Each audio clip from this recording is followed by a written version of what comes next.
Libje in een lokale mierskip. Dat kan in het Knarrenhof in Serhuisterveen, want die is nou officieel iepen. Zo kunnen 44-plussers los van Noorwanje, maar dochs ook mij naar wezen. Ja, dit is gewoon geweldig. Het is gewoon hartstikke gaaf is het. Dus allemaal blije mensen hier, een prachtig mooi project en het is ook nog mooi weer. Ja, hartstikke gaaf.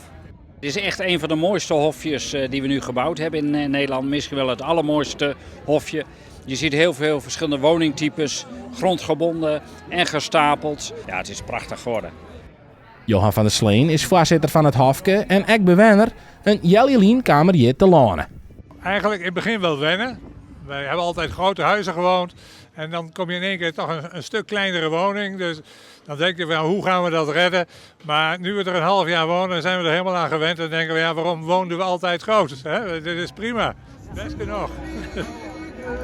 Dan ben ik gewoon hartstikke grutsk. Ik ben hartstikke trots ben ik erover. Ik ben er fier op. En vooral omdat je weet dat het een lange weg is. De mensen hier die het initiatief hebben genomen zijn in 2017 begonnen. In 2019 hebben ze mij om hulp gevraagd. Nou ja, nu in 2025 wonen de mensen er.